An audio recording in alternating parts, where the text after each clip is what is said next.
आज वृत्त और त्रिभुज से संबंधित वस्तुनिष्ठ प्रश्न का पार्ट 2 लाया हूँ। अगर आप लोग पार्ट 1 नहीं देखे हैं तो इसका लिंक डिस्क्रिप्शन में दिया हुआ है, आप लोग इसे पहले देखें। पार्ट 2 का सवाल नंबर 6, वृत्त तथा उसकी स्पर्श रेखा के उभयनिष्ठ बिंदु को क्या कहते हैं? तो इसका आंसर हो जाएगा ऑप्शन सी, स्पर्श बिंदु।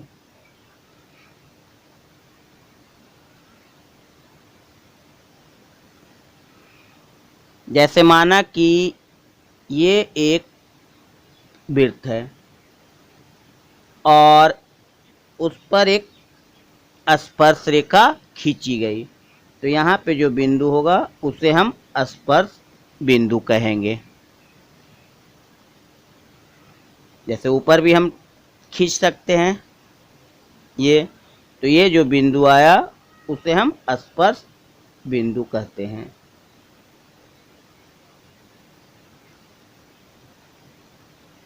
अगला क्वेश्चन है, त्रिभुज की दो भुजाओं के मध्य बिंदुओं को मिलाने वाली रेखा और तीसरी भुजा में क्या संबंध है? तो इसका आंसर हो जाएगा ऑप्शन बी, समांतर। तो कैसे देखते हैं हम लोग।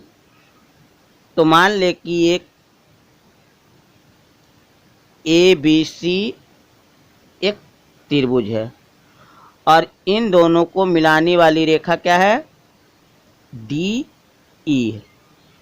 तो यहाँ पे दो त्रिभुज बन गया, तो एक त्रिभुज बन गया ये DC और एक त्रिभुज बन गया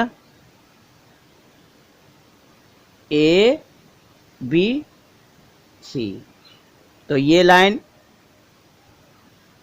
BC पैरेलल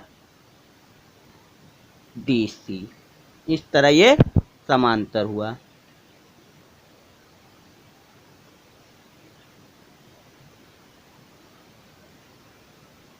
अगला क्वेश्चन है, दो समकोणिक त्रिभुजों में उनकी संगत भुजाओं का अनुपात सदैव समान रहता है, किसने कहा?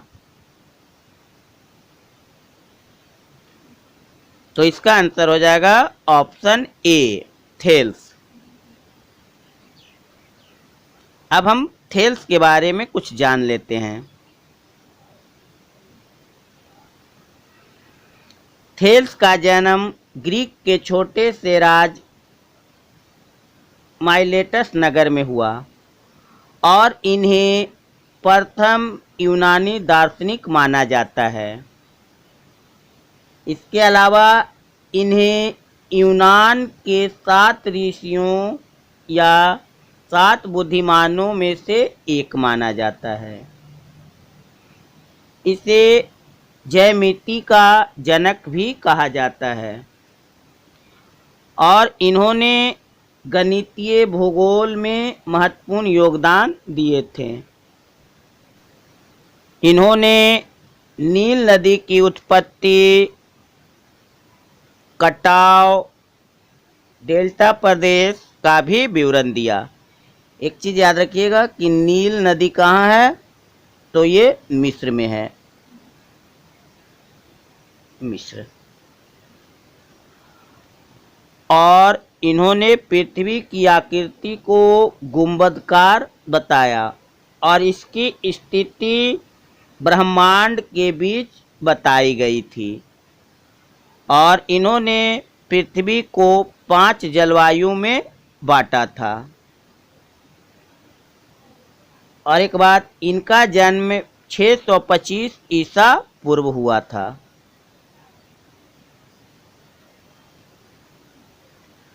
अगला क्वेश्चन है, दो समरूप त्रिभुजों का क्षेत्रफल क्रमशः 100 cm² और 49 cm² है।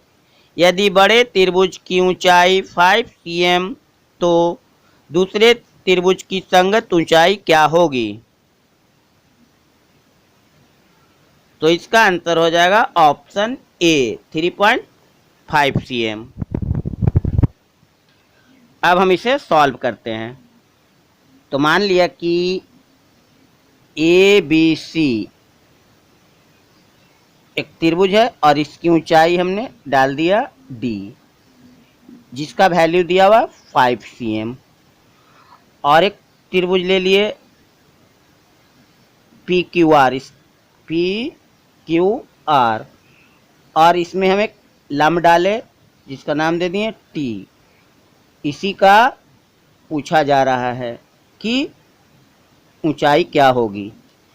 तो हम जानते हैं कि समरूप त्रिभुज का क्षेत्रफल क्या होता है, त्रिभुज ABC का क्षेत्रफल अपॉन त्रिभुज PQR का क्षेत्रफल बराबर भुजा स्क्वायर। जो भुजा दिया हुआ रहेगा उसी का स्क्वायर लेंगे। तो यहाँ पे क्या दिया हुआ है, AD, तो AD स्क्वायर अपॉन यहाँ क्या है, PT स्क्वायर।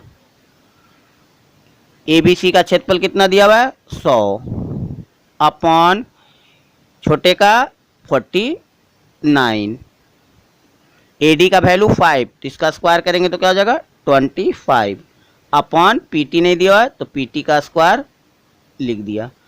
अभी 25 से 4 बार कितना बार, 4 बार कैंसिल हो गया। अब क्रॉस करेंगे तो क्या हो जाएगा 4PT स्क्वायर इक्वल टू 49, तो PT इक्वल टू क्या हो जाएगा अंडर रूट 49 अपॉन 4, तो इसका रूट क्या हो जाएगा 7/2, और इसको डिवाइड करेंगे तो क्या आ जाएगा मेरा 3.5। तो इसका आंसर क्या हो जाएगा ऑप्शन ए।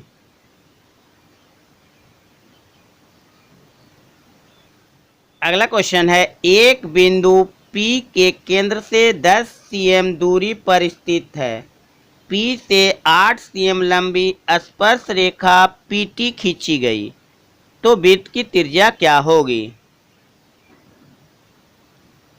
तो इसका आंसर हो जाएगा ऑप्शन बी 6 cm। अब हम इसे सॉल्व करते हैं। तो माना कि एक ये सर्किल है और P कोई बिंदु है और केंद्र से ये खींची गई, जिसकी दूरी क्या है 10 cm, और उसके बाद कहता है P से 8 cm लंबी स्पर्श रेखा वृत्त पर खींची गई, जिसका नाम है T। तो अब यहाँ पे हम एक क्या बना दिए, लाइन को मिला दिए, तो ये क्या हो गया रेडियस यानी त्रिज्या। और ये याद रखना है कि केंद्र से वृत्त पर स्पर्श रेखा करेगी तो वहां पे क्या बनाएगा 90 डिग्री। अब हम इसे पाइथागोरस प्रमेय से बनाते हैं। तो यहां नाम दे दिए O, तो OT square equal to OP square minus PT square. OP कितना दिया हुआ है 10 का स्क्वायर करेंगे तो क्या हो जाएगा 100, और 8 का करेंगे तो क्या हो जाएगा 64। तो OT इक्वल टू क्या हो गया अंडर रूट 36, और इसका रूट निकालेंगे तो क्या हो जाएगा मेरा 6 cm, यानी त्रिज्या क्या निकल के आ गया 6 cm। आप लोग वीडियो को पूरा देखें। अगर अच्छा लगे तो लाइक शेयर और सब्सक्राइब करना ना भूलें।